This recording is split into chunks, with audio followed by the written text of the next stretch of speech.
Spiritual meditation அப்படின்றத பற்றி இந்த பதிவில் நம்ம பார்க்கலாம்.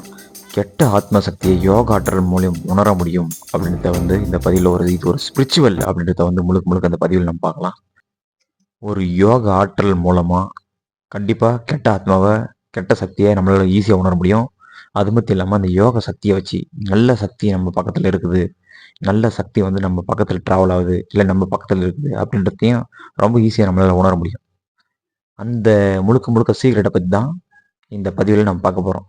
மெடிடேஷன் பண்ணாதவங்க நம்ம உணர முடியுமா அப்படின்னா, நேச்சுரலாகவே அவங்களுக்குள்ள அந்த உயிர் சக்தியோட உயிர் ஆற்றலுடைய ஒரு பவர் அவங்களுக்குள்ள நேச்சுரலாகவே இருக்கும், இயற்கையாகவே இருக்கும்.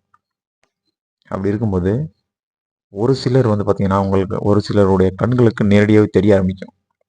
இரவு நேரங்களில், பகல் நேரங்களில் ஒரு சிலருக்கு கண்கள் பார்க்க முடியாது. ஆனால் தனக்குள்ளே இருக்கிற அந்த ஆத்மா பக்கத்தில் போகக்கூடிய தனக்குள்ளே இருக்கிற அந்த உயிர் ஜீவன், அந்த உயிருடைய ஆத்ம சக்தி நமக்குள்ளே இருக்கிற பயணிக்கிற அந்த உடலோட இன்ன வரைக்கும் பயணித்துட்டு இருக்கிற அந்த ஆத்மா சில விஷயங்களை நம்மளுக்கு ரொம்ப 100% பக்கத்தில் இருந்து ட்ராவல் செய்யக்கூடிய எத்தனையோ விதமான துர்மரணங்கள் அடைஞ்ச சில விதமான ஆத்மாக்களை நம்மளால் உணர முடியும். என்னுடைய சூட்சும குரு இந்த மெடிடேஷன் தெரிஞ்சுக்கிறதுனால பக்கத்தில் இருக்கிற ஆற்றல் நல்ல சக்தியா கெட்ட சக்தியா அப்படின்றத உணர்ந்துக்கிறதுக்கான ஒரு நல்ல ஒரு பயிற்சி அப்படின்னு என்னுடைய சூட்சும குரு எனக்கு சொல்லுவார் அடிக்கடி. அப்போது ஒரு அகல் விளக்கு இல்லை கேண்டில், அகல் விளக்கு ஏதாவது நெய் தீபமோ இல்லை ஒரு நல்லெண்ணெயை ஊற்றி தீபம் போட்டு அங்கே மெடிடேஷன் பண்ணும்போது மேக்சிமம் பார்த்திங்கன்னா தீபம், கற்பூரம் இல்லை கேண்டில் இந்த மாதிரி ஒரு அக்னி எரியக்கூடிய அந்த இடத்துல கெட்ட ஆத்மாக்கள் கிட்ட நெருங்கி வராது, ரொம்ப தூரமாக இருக்கும். அப்படி நம்ம மெடிடேஷன் பண்ணும்போது மெடிடேஷன் பண்ணிட்டு இருக்கிறவங்களா இருக்கட்டும், இல்லை உடலுக்குள்ள அந்த தெய்வீக சக்தி இறங்கக்கூடியவர்களாக இருக்கட்டும், பக்கத்தில் ஏதாவது ஒரு கெட்ட சக்தி நடமாடுது இல்லை ஏதாவது ஒரு பாசிட்டிவ் எனர்ஜி அப்படின்னு இருந்தால் கண்டிப்பாக ஒரு நெகட்டிவ் எனர்ஜின்றது ஒன்று இருக்கும். எப்படி பாசிட்டிவ் எனர்ஜி நம்மளால் உணர முடியும், அதே மாதிரி நெகட்டிவ் எனர்ஜி நம்மளால் உணர முடியும். இதெல்லாம் எப்படின்னா, மெடிடேஷனுடைய பவர் நம்ம உடம்புக்குள்ள ஆத்மாவுக்குள்ள இருக்கிற அந்த ஒரு அற்புத ஆற்றல் சாதாரண விஷயம் கிடையாது. நம்ம பக்கத்தில் விலகி போகக்கூடிய இல்லை ட்ராவல் ஆகக்கூடிய கெட்ட ஆத்மாக்களை ஈஸியாக நம்மளால் உணர முடியும். அந்த மெடிடேஷன் பண்ணுறவங்க, இறைசக்தி உடம்புக்குள்ளே இயற்கையாகவே இருக்கிறவங்க, ஒரு பாசிட்டிவ் திங்கிங்காகவே இருக்கிறவங்க, இவங்க எல்லாருமே பார்த்திங்கன்னா பேட் வைப்ரேஷன் கொண்ட ஒரு ஆத்ம சக்தியை உணர முடியும்.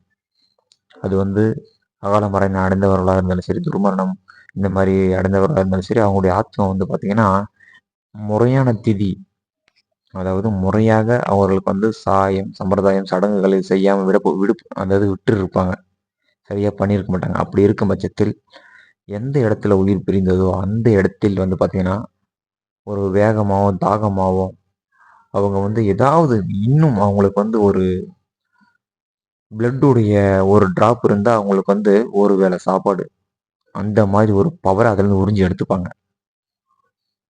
அதனால் இவங்க என்ன பண்ணுவாங்கன்னா கிரியேட் பண்ணி இன்னொரு ஆக்சிடெண்ட்டை கிரியேட் பண்ணுவாங்க. ஒரு இடத்துல ஆல்ரெடி ஆத்மா துர்மரணம் அடைஞ்சு அங்கே அலையப்பட்டிருக்கு அப்படின்னா அங்கே சமீபமாக, அதாவது சொல்லப்படக்கூடிய ஒரு இடத்தில் ரெகுலராக தொடர்ந்து துர்மரணங்கள் ஏற்பட்டு கொண்டே இருக்கின்றது அப்படின்னா பார்த்திங்கன்னா அங்கே இருக்கிறோட ஒரு ஃப்ரெண்ட்ஸ் சர்க்கிள், அதாவது ஒரு ஃப்ரெண்டு எப்படி இன்னொரு ஃப்ரெண்டோட கம்யூனிகேட் பண்ணி எப்படி அவங்களோட ஃப்ரெண்ட்ஷிப்பாக மாறுறாங்களோ அந்த மாதிரி ஆத்மாக்குள்ளும் ஃப்ரெண்ட்ஷிப் சர்க்குலேஷன் உண்டு. அது என்ன செய்யுங்கன்னா ஒன்னோட ஒன்று சேர்ந்து ஒரு பெரிய சர்க்கிளை உருவாக்க ஆரம்பிக்கும். அப்போ என்ன பண்ணோம், தொடர்ச்சியாக ஹெவியாக எங்கே ஆக்சிடென்ட் நடக்குமோ அந்த இடத்துல மீண்டும் மீண்டும் நடக்க வைக்கும், மீண்டும் மீண்டும் கிரியேட் பண்ணும். அந்த இடத்துல ட்ராவல் பண்ணிட்டு போயிட்டு இருக்கவங்க யாராக இருந்தாலும் சரி பார்த்தீங்கன்னா பல கிலோமீட்டர், அதாவது 100-200 கிலோமீட்டர்லாம் கூட தாண்டி வந்திருப்பாங்க. ஆனால் அந்த இடத்துல மைண்டு சேஞ்ச் ஆகும். என்னதான் ரெஸ்ட் எடுத்துட்டு வந்தாலையும் அந்த இடத்துல கவனத்தை தன்னுடைய மூளையினுடைய உணர்வுகள் கவனத்தை திசை திருப்பக்கூடிய ஆற்றல் அந்த ஆத்மாக்களுக்கு உண்டு.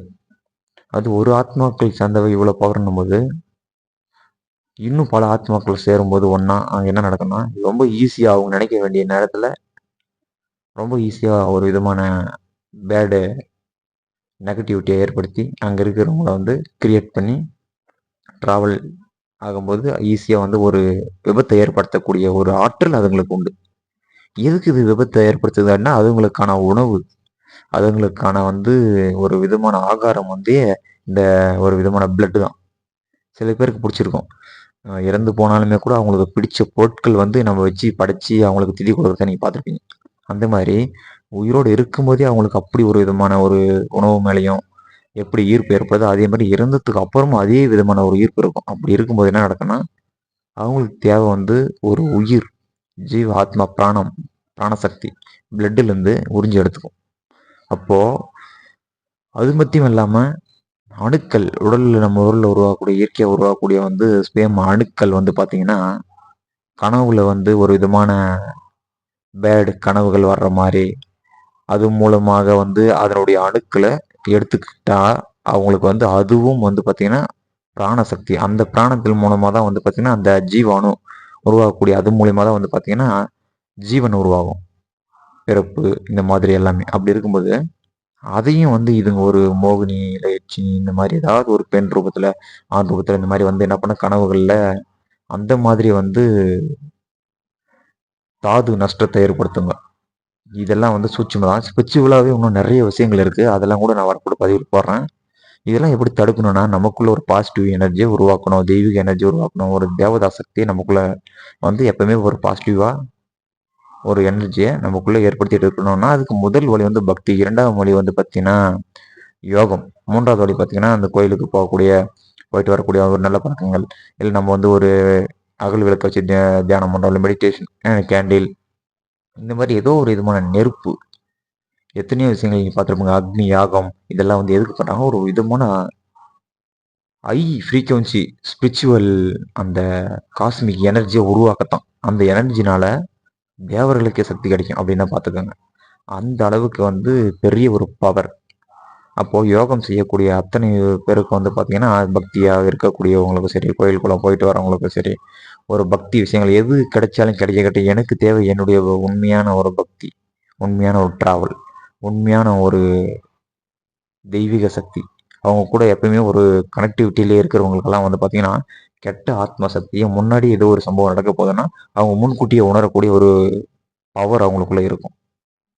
அந்த மாதிரி இந்த எனர்ஜின்றது வந்து பார்த்தீங்கன்னா, கண்ணுக்கு தெரியாத ஒரு எனர்ஜி, உணரக்கூடிய எனர்ஜி, சோல் எனர்ஜி. அதை வந்து சாதாரணமாக வந்து நம்மளால உணரணும்னா, அதுக்கான பயிற்சி எடுத்தால் கண்டிப்பாக எல்லாரால முடியும். இயற்கையாக சிலருக்கு வந்து உடம்புக்குள்ள அந்த ஆற்றல் இருக்கும்.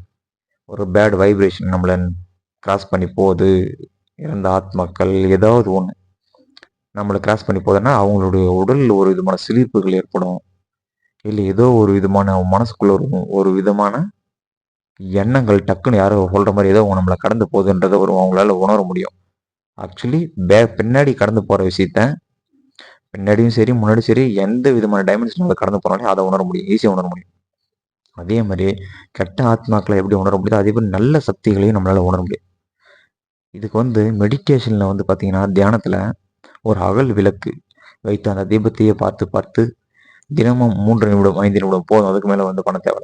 அப்படி தியானம் பண்ணும்போது பிரம்ம முகூர்த்தத்திலேயோ இல்லை டைம் கிடைக்கும் போது எப்பயாவது தியானம் செய்யும்போது அந்த எனர்ஜி அக்னி சக்தி அப்படின்னு சொல்லக்கூடிய அந்த ஜோதி சக்தி, சிவசக்தி அப்படின்னு சொல்லக்கூடிய அந்த அக்னி பஞ்சபூதங்கள் அடங்கக்கூடிய சகல விதமான தேவர்களும் எல்லா விதமான அந்த உலகத்துல இருக்கக்கூடிய சக்திகள், சூரியன் சந்திரன் முதற்கொண்டு சகல விதமான மண்டலங்களும் சகல விதமான நவ கிரகங்களும் எல்லாமே வந்து ஒரு அக்னிக்குள்ள அடக்கம்.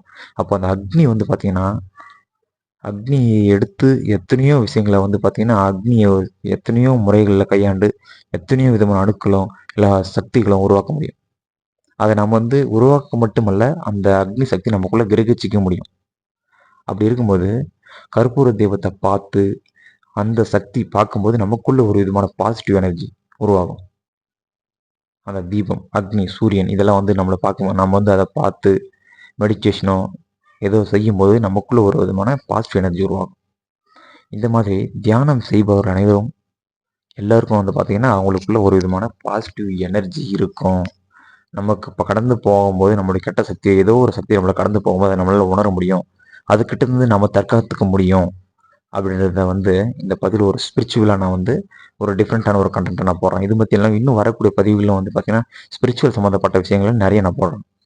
ஏன்னா இதில் வந்து ஒரு நிறைய சுவாரஸ்யமும் இருக்குது. சரி, நிறைய வந்து சீக்ரெட் ரகசியங்கள் நிறைய அடங்கியிருக்கு. இதை நம்ம தெரிஞ்சுக்கணும்னா கெட்ட சக்தி கிட்டேருந்து நம்மளை பாதுகாக்கிறது ஒரு பெரிய ஒரு விஷயம். எப்பயுமே நெத்தியில் வந்து விபூதி, திருநீறு, குங்குமம் இல்லை வந்து உடலை வந்து நம்ம அடிக்கடி நம்ம வந்து பார்த்திங்கன்னா நல்லா வந்து சுத்தப்படுத்தி வச்சுக்கிறது குளிச்சு, இல்லை வந்து தண்ணியில் உப்பு போட்டு குளிக்கிறது, இந்த மாதிரி வந்து நிறைய விஷயங்கள், திருத்தங்கள், கோயில் திருத்தங்கள், அடிக்கடி நாம் வந்து பாசிட்டிவான விஷயங்கள் நிறைய நம்ம எடுத்துக்கிறது, இதெல்லாம் வந்து பார்த்திங்கன்னா நமக்கு வந்து ஒரு அற்புதமான எந்த ஒரு நெகட்டிவிட்டி நம்மக்கிட்ட தாக்காமல் இருக்கிறதுக்கான ஒரு பெரிய பாசிட்டிவ் இதெல்லாம். மெடிடேஷன் பண்ணாவே ஆட்டோமேட்டிக்காக நம்மளால் எல்லா சக்தியும் நம்மக்கிட்ட வந்து கொஞ்சம் கொஞ்சமாக உடல் இழுத்துக்கும். பிராண சக்தியை வந்து இந்த பிரபஞ்சத்தில் இருக்கிற காஸ்மிக் எனர்ஜியை வந்து பிரபஞ்ச ஆற்றலை வந்து உடம்பு வந்து என்ன பண்ணணும்னா அந்த ஆத்ம சக்தி சூட்சுமமாக இழுத்து உடம்புக்கு கொடுக்கும். அப்படி இருக்கும்போது எத்தனை பேர்களை பார்த்துருப்போம், நீங்கள் எத்தனை நபர்களை வந்து நீங்கள் பார்த்துருப்பீங்க. யோகி, சாதுக்கள், இவங்கெல்லாம் வந்து பார்த்தீங்கன்னா ருத்ராட்ச மாலை, ஸ்படிகமணி மாலை, தாமிரமணி மாலை, துளசி மாலை, இதெல்லாம் வந்து சந்தன மாலை, இதெல்லாம் நிறைய வந்து பார்த்தீங்கன்னா ஒவ்வொரு விதமான மணிகளுக்கும் ஒவ்வொரு வைப்ரேஷன் உண்டு. இது எல்லாமே பாசிட்டிவ் எனர்ஜி மத்தி தான் கொடுக்கக்கூடியது. அதனால அந்த மாதிரி விஷயங்களை எப்பயும் பக்கத்துல நெருக்கமாகவே தன்னுடைய கையோட வச்சுக்க ஆரம்பிச்சாங்க. அப்படி இருக்கும்போது நமக்குள்ள என்ன நடக்கும்னா கெட்ட சக்திக்கான அறிகுறிகள் குறைவது நம்ம கண்கூட பார்க்கலாம். அப்படி இருக்கும்போது சிலர் வந்து பார்த்தீங்கன்னா குங்குமம், மஞ்சள், மை இதெல்லாம் வைக்கும்போது பார்த்தீங்கன்னா கெட்ட சக்தியானது வந்து நம்ம பக்கத்தில் நெருங்காது. ரொம்ப தூரமாகவே நிற்கும். நமக்கு ஒரு எந்த விதமான ஒரு சேதமோ, மன பாதிப்போ, இல்லை மன உணர்வுகளோ அது ஏற்படுத்தாது. எப்போ வந்து நம்ம வந்து ஒரு நெகட்டிவிட்டி நமக்குள்ள வந்து நம்ம ஒரு அப்படியே இருக்கோம், எந்த ஒரு விஷயத்தையும் வந்து அக்செப்ட் பண்ணாம தனியாக இருக்கணும், அவங்களுக்குள்ள வந்து பார்த்தீங்கன்னா எல்லா விதமான ஒரு நெகட்டிவிட்டி தானாகவே அவங்களுக்கு நார்மலாக போயிட்டு இருந்தாலே அவங்களுக்கு ஒரு ஏதாவது ஒரு கிரியேட்டிவிட்டி ஏற்படுத்தி கெட்ட சக்திகள் ஏதாவது ஒரு சம்பவத்தை ஏற்படுத்த ஆரம்பிக்கும். அந்த மாதிரி தன் உடல்ல இருந்து ஒவ்வொரு டிராப்பா எப்படி வெளியே எடுக்கணும் பிளட்டை அப்படின்ற விஷயம் அதுங்களுக்கு ரொம்ப டெக்னிக்கா ரொம்ப சூட்சுமமா தெரியும் ஆத்மாக்களுக்கு. அந்த மாதிரி ஏதாவது ஒர்க் பண்ணிட்டு இருப்போம், தெரியாம கை பட்டுடும், பார்த்தீங்கன்னா பிளட் வெளியே வந்துடும். இந்த மாதிரி சூட்சுமம் எனக்கு நிறைய நடந்திருக்கு. நடக்கிறதுக்கு முன்னாடி இந்த யோகம், தெய்வீக சக்தி இயற்கையா இருக்கு உடம்புக்குள்ள இருக்கிற அந்த ஆற்றல், தெய்வீக ஆற்றல் புரிஞ்சவர்கள் வந்து முன்னாடியே உணர முடியும். சம்திங் நடக்க போகுது அப்படின்றத வந்து முன்கூட்டியே உணர முடியும். அப்படி இருக்கும்போது மெடிடேஷன், யோகம், பக்தி, அவங்கவுங்களுடைய பக்தி, அவங்களுடைய அந்த கலாச்சாரம் வந்து எல்லோருமே பயன்படுத்துறதுனால எல்லா தெய்வீக சக்தியும் ஒன்று தான். எல்லாமே ஒன்று தான். அக்னின்றது எல்லாமே ஒன்று தான். ஆனால் நம்ம தான் நமக்கு பிடிச்ச மாதிரி அதோட பெயர்களும் உருவங்களும் மாற்றிக்கணும். ஆனால் இருந்தாலுமே வரலாறு, ஓலைச்சுவடிகள், பழங்கால நம்மளுடைய அந்த பாரம்பரியங்கள் இது எல்லாமே வந்து சூட்சுமமாகவும் வரலாறாகவும் இதெல்லாம் வந்து எழுதப்பட்டிருக்கிறது வந்து பார்த்திங்கன்னா மறைமுகம். இது வந்து காலப்போக்கில் மறைஞ்சிடக்கூடாது அப்படின்றதுனால தான் சில கலைகளும் இது எல்லாமே வந்து நம்முடைய வழக்கத்தில் இருக்கணும் அப்படின்றதுக்காக பயன்படுத்திடுறாங்க. பட் இருந்தாலும் காலப்போக்கில் அது ஒவ்வொன்றா மறைஞ்சிக்கிட்டு வருது. இருந்தாலும் அற்புதமான இந்த ஒரு யோகக்கலை, பல விதமான மூலிகை, மாந்திரிகம், அதுக்கப்புறம் வந்து சூட்சும கலைகள், தெய்வீக ஒரு தெய்வீக அனல், அதாவது சொல்லப்போனால் அந்த மாதிரி ஒரு எனர்ஜி எல்லாம் நம்ம எடுக்கிறதுக்கு முறையாக பயன்படுத்தி வச்சு புத்தகத்திலேயோ ஓலைச்சுவடிகளிலோ வந்து பாட்டாவும் சித்திரங்கள் எழுதி வச்சுட்டு போயிருக்காங்க. அது வந்து நம்மளுக்கு பெரிய உதவியாக இருக்குது. ஏன்னா அந்த மாதிரி ஒரு பாசிட்டிவ் இந்த வேர்ல்டில் இல்லைன்னா ஸ்பிரிச்சுவலாக கண்டிப்பாக நெகட்டிவிட்டி எனர்ஜி வந்து பெரிய அளவில் நம்மளை பாதிக்கும். அந்த மாதிரி தான் ஒவ்வொருத்தருக்கு ஒருத்தர் மனசுக்குள்ள வந்து பார்த்தீங்கன்னா ஒரு விதமான நெகட்டிவிட்டி தாட்டை ஏற்படுத்தி அவங்களுக்கு ஒரு பெரிய போரை ஏற்படுத்தி விட்ருவோம். பெரிய ஒரு மனசுக்குள்ள ஒரு விதமான போர், அது மூலியமாக பார்த்தீங்கன்னா சண்டை சச்சரவுகள், இந்த நெகட்டிவிட்டி அது மூலியமாக வந்து ஏதாவது ஒன்று நடந்தால் அதில் கிடைக்கக்கூடிய அந்த பிளட், அந்த உணவு, ஃபுட்டு அதை வந்து இந்த கெட்ட ஆத்ம சக்திகள் பகிர்ந்து எடுத்துக்கும். இதில் வந்து அதிகப்படியான ஆத்மாக்கள் வந்து பார்த்தீங்கன்னா ஆக்சிடென்ட் ஆன இடங்களில் ரெகுலராக நடக்கக்கூடிய இடங்களில் மீண்டும் ஏற்படுத்திகிட்டே இருக்கும். அந்த மாதிரி நமக்கு நம்ம பாதுகாத்துக்கணும் அப்படின்னா நமக்குள்ள யோக அக்னியை வளர்க்க வேண்டும் அப்படின்றது தான் என்னுடைய ஒரு சூட்சும குரு சொன்னக்கூடிய ஒரு ரகசியம். அப்போ தினம் 5 நிமிடமாவது வந்து யோகம் செய்யும்போது இந்த நெகட்டிவிட்டி எல்லாமே நம்மளை தாக்காது அப்படின்றது தான் உண்மை. அகல்விளக்கு வைத்து அகல்விளக்கு மூலியமாகவோ இல்லை அகல்விளக்கு இல்லாத இடத்துல மனசு அமைதியாக வைத்து தன்னுடைய குருமார்களோ இல்லை தனக்கு பிடிச்ச இஷ்ட தெய்வங்களையோ ப்ரே பண்ணும்போது பிரார்த்தனை செய்யும்போது பாசிட்டிவிட்டி எனர்ஜி அதிகமாக ஏற்படும். அது மட்டும் இல்லாமல் நம்மளுடைய எனர்ஜி வந்து கோவப்படுறதுனால அதிகமாக வந்து நமக்குள்ளே இருக்கிற அந்த காந்த ஆற்றல் வீணாகும், மின்காந்த ஆற்றல் வீணாகும். அந்த வீணாகிற அந்த ஒரு செயலை பார்த்தீங்கன்னா இந்த மாயைன்னு சொல்லக்கூடிய அந்த கெட்ட ஆற்றல் கொண்ட இந்த ஆத்மாக்கள் செய்யக்கூடிய பெரிய வேலை. இந்த பூமியில் இருக்கக்கூடிய அந்த மாயையும் அதுதான் நம்மள மனிதர்களுடைய இந்த பூமியில ஈர்த்து வைத்துக்கொண்டு மேற்கொண்டு இந்த பூமியை விட்டு மாயையிலிருந்து வெளிப்பட்டு வெளியே அந்த உயிர் ஆற்றல் எங்கிருந்து வந்துச்சோ அங்கிருந்து போக விடாம தடுக்கக்கூடியது பெரிய ஒரு சாம்ராஜ்யமே இந்த மாயை தான். அப்படி இருக்கும்போது இதிலிருந்து வெல்லணும் அப்படின்னா அத்தனை விதமான சித்தர்களும் வந்து பார்த்தீங்கன்னா யோகத்தை கையாண்டிருக்காங்க. அவங்களுக்கு இது ஒரு நல்ல வித ரிசல்ட் கொடுத்துருக்கு, சக்ஸஸ் ஆயிருக்கு அப்படின்றது தான். இது போல் இன்னும் ஸ்பிரிச்சுவலான விஷயங்களை வரக்கூடிய பதிவில் நான் பதிவிடுறேன். ஸ்பிரிச்சுவல் மெடிடேஷன் ஆஃப் எனர்ஜி, யோகத்தின் மூலம் கெட்ட ஆற்றலை கெட்ட ஆத்ம சக்தியை நம்மளால் உணர முடியும், நல்ல ஆத்ம சக்தியை நம்மளால் உணர முடியும் அப்படின்ற பதிவில் தெரிவிச்சுக்கிறேன். மீண்டும் அடுத்த சந்திப்போம். நன்றி, வணக்கம்.